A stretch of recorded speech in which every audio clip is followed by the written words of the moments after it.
ఆ గొప్ప యాక్టర్ని బయటకు తీసుకొచ్చి అంతే ఇంకా గొప్ప పాత్ర రాలేదనుకోవచ్చా మీకు? అలా ఏం లేదండి. దేనికైనా ఒక టైం కదండి. మాకంటే పేషెన్స్‌తో ఉన్న యాక్టర్స్ ఎంతోమంది, మాకంటే అవుట్ ఆఫ్ ఏజ్ తర్వాత సక్సెస్ వచ్చిన వాళ్ళు చాలామంది ఉన్నారు.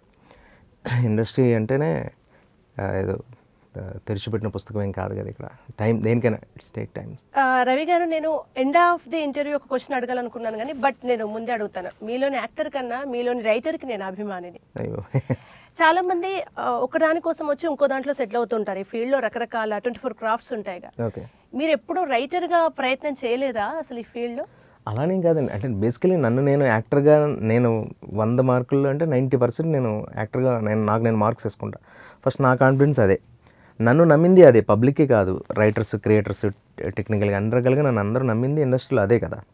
ఇటు కన్నడ సక్సెస్ అయినా, తెలుగు అయినా ఏదైనా. మనల్ని నమ్మిన దాంట్లో ముందు ప్రవహిద్దాం. తర్వాత కొంచెం మనం దారి మార్చుకున్న ఆ ప్రవాహం బాగుంటుంది. ముందే మనం రకరకాల దారిలో అడుగు పెట్టలేం. కొంతమంది నమ్మచ్చు, కొంతమంది నమ్మకపోవచ్చు. అది బేసికల్గా తమిళనాడులో నేను చూసిన ప్రపంచం ఫస్ట్ నేను ఎంటర్ అయిందే తమిళనాడుకి.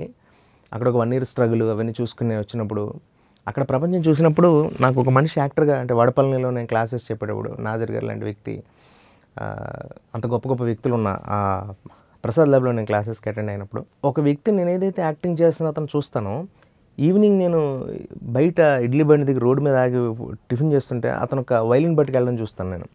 అతను చూసి ఆపి, అతని పేరు ఎలవరసన్ అనుకుంటా, ఎలవరసన్ అప్పుడు 2004 అరౌండ్ 5.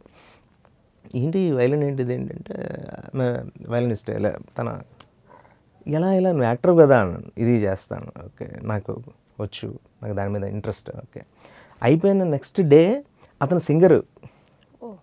అతను ఒకటి కాదు అడిగితే అతను ఒక్కొక్కటి చెప్పుకుంటూ వస్తున్నాడు. అతను అప్పటికే one of the screenplay రైటర్గా పనిచేస్తున్నాడు ఒక 7-8 ఫిలిమ్స్కి. హరి గారని మన సింగం 1, 2 వాటికి వీటికి అలా. అంటే మనం ముందు నుంచి చూసుకుంటే తెలుగులో తప్ప ఒక మనిషి ఒక పని చేయాలి అనేది, సినిమా అనేది ఒక పని. అందులో 24 క్రాఫ్ట్లో నీ టాలెంట్ ఉంటే ఏదైనా చేయొచ్చు. కమల్ హాసన్ గారిని గొప్ప యాక్టర్ అంటాం కానీ ఫ్లోలో గొప్ప డైరెక్టర్ అనొచ్చు, ప్రొడ్యూసర్ అనొచ్చు, స్క్రీన్ ప్లే రైటర్ అనొచ్చు, కొరియోగ్రాఫర్ అనొచ్చు, డైలాగ్ రైటర్ అనొచ్చు, ఏదైనా అనొచ్చు. మనం చూసే కోణం అండి. నీలో టాలెంట్ ఉంటే ఏదైనా అవ్వచ్చు.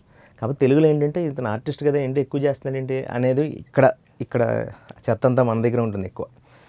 టాలెంట్ ఉంటే అవుతాడని అనుకోరు ఎవరు. ఊరికైతే అవకాశం రాదుగా.